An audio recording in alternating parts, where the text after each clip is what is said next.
un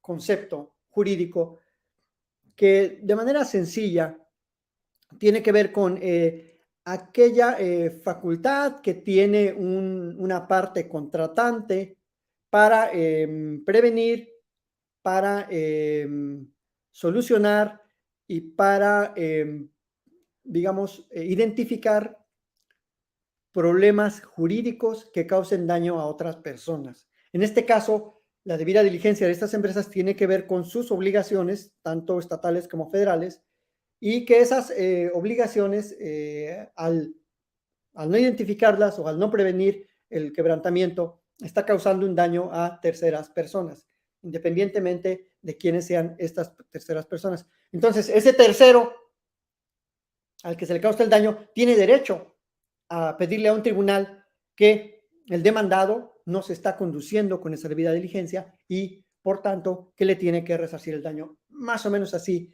en lo jurídico, es el asunto. Y esto lo digo porque, pues aquí incluso creo que Gabriel Cuadri, con un razonamiento de su ínfimo nivel, dijo algo así como: entonces también México debería demandar a las empresas que fabrican autos porque en los autos se cometen delitos. O sea, imagínense su analogía, su nivel de razonamiento y paralelismo. En primera, un auto, pues obviamente no es un arma, alguien que le explique eso a ese señor. Entonces, la debida diligencia tiene que ver con el objeto que están produciendo las empresas y que desde luego es un objeto peligroso porque es un objeto para la defensa y para el ataque, es un objeto para privar de la vida, o sea, es un arma.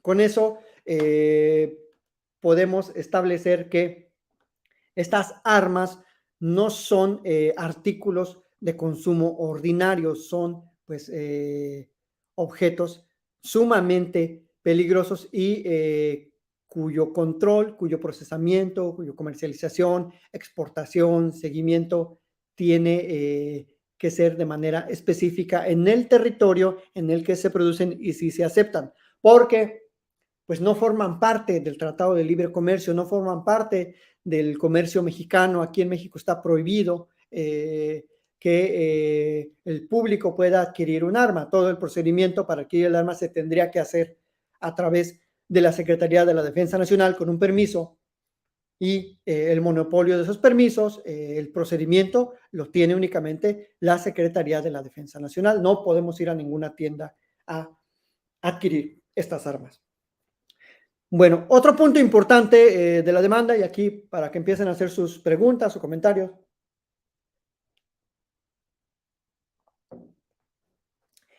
es quién es la representación legal de México. Muchos dicen, bueno, ¿por qué el presidente López Obrador tuvo esta ocurrencia? ¿Cómo es que la Cancillería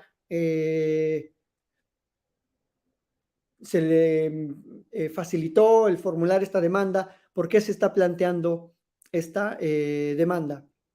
Bueno, como les digo, en este gobierno se están haciendo cosas muy creativas, poco convencionales y que nunca nadie les había hecho porque pues quién se va a atrever a demandar a las empresas que producen armas.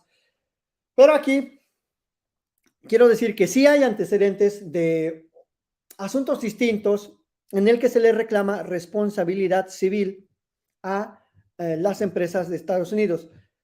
Pero es otro tipo de responsabilidad civil. Por ejemplo, ha habido muchas demandas en contra de las petroleras, que de las filiales de Estados Unidos, que al estar, por ejemplo, en Ecuador o en Nigeria, causan daños sociales, daños ambientales, incluso causan la muerte de grupos de personas.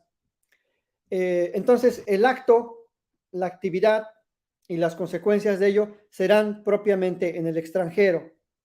Esta demanda es distinta porque aquí los actos primigenios de donde deviene la responsabilidad de las empresas serán en Estados Unidos y las consecuencias, sí, obviamente, pues serán en el extranjero porque el territorio mexicano es territorio extranjero de Estados Unidos. Entonces, esa sería una primera diferencia con las demandas y los precedentes que existen de por sí en la Corte de Estados Unidos. Y son precedentes que han fijado un camino muy estrecho para que un extranjero demande a una empresa en Estados Unidos cuando los daños y las conductas hayan sido totalmente en el extranjero.